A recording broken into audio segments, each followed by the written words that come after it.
Assalamualaikum warahmatullahi wabarakatuh. Perkenalkan, nama saya Nurlela, kelas UBD 1C, NIM 1814514, jurusan Manajemen Informatika. Baiklah, di sini saya akan menyampaikan materi tentang kalimat. Kalimat adalah satuan bahasa yang terkecil dalam wujud lisan atau tulisan yang mengungkapkan pikiran yang utuh. Dan pada umumnya kalimat berupa kelompok kata, tetapi tidak setiap kelompok kata disebut kalimat. Namun demikian, tidak sedikit pula kalimat yang hanya terdiri atas satu kata. Misalnya, dalam percakapan umumnya digunakan kalimat yang pendek-pendek. Struktur dasar kalimat: keterangan, objek atau pelengkap, kalimat, subjek, dan predikat. Contoh dari struktur kalimat: yang pertama, subjek, pembawa acara yang kocak itu membeli bunga. Yang kedua, predikat, Indra adalah pembawa acara yang kocak. Dan yang ketiga, objek, Maya menelpon pembawa acara yang kocak itu. Yang keempat, pelengkap, pesulap itu menjadi pembawa acara yang kocak. Yang kelima, keterangan, Hani pergi dengan membawa acara yang kocak. Di sini ada juga kalimat subjek. Subjek adalah bagian kalimat yang menunjuk pelaku, tokoh, sosok, benda, suatu hal, atau suatu masalah yang menjadi pangkal atau pokok pembicaraan. Subjek biasanya diisi oleh kata benda, nomina, ataupun kata kerja. Misalnya, Ridwan anak yang pandai tapi dia malas.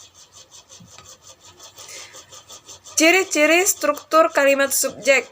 Yang pertama, umumnya berupa kata atau frasa benda.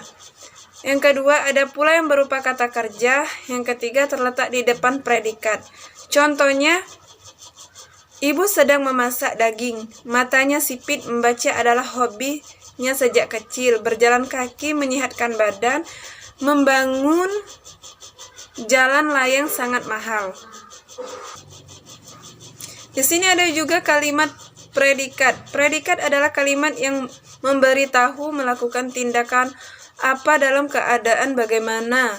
Subjek, pelaku atau tokoh, benda dalam suatu kalimat. Predikat menyatakan sifat, situasi, status, ciri atau jati diri subjek. Predikat dalam kalimat adalah pernyataan tentang jumlah sesuatu yang dimiliki subjek. Ciri-ciri struktur kalimat predikat.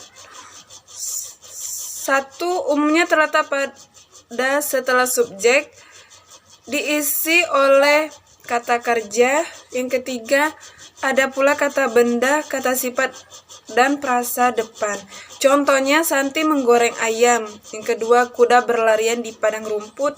Yang ketiga, ibu tertidur di depan TV. Yang keempat, putrinya cantik. Yang kelima, banyak anak di lapangan itu. Di sini ada juga struktur kalimat objek atau pelengkap. Objek adalah bagian kalimat yang melengkapi. Objek pada umumnya diisi oleh nomina, frasa nomina, atau klausa.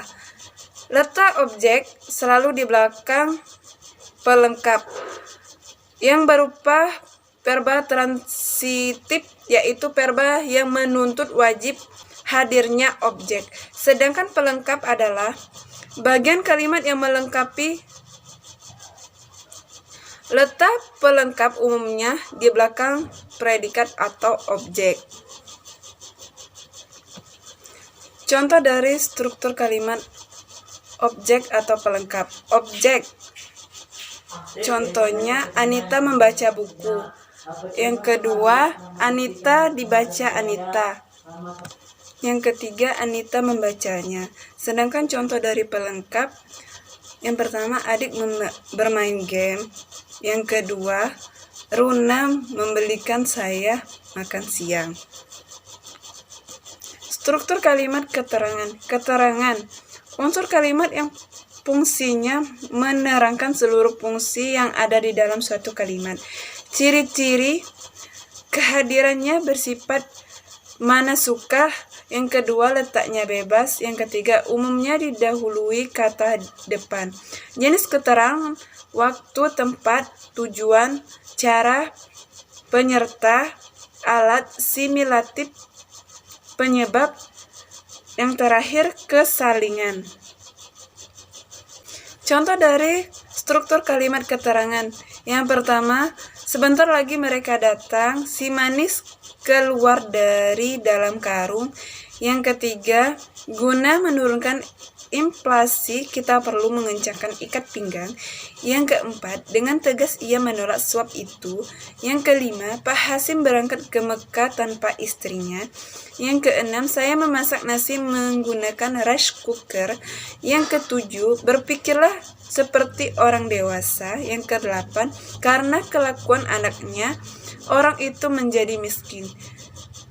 Yang terakhir, sesama teman kita harus saling membantu.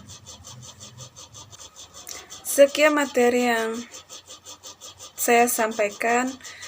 Kepada Allah saya mohon ampun. Saya akhiri, wabillahi taufiq wal hidayah.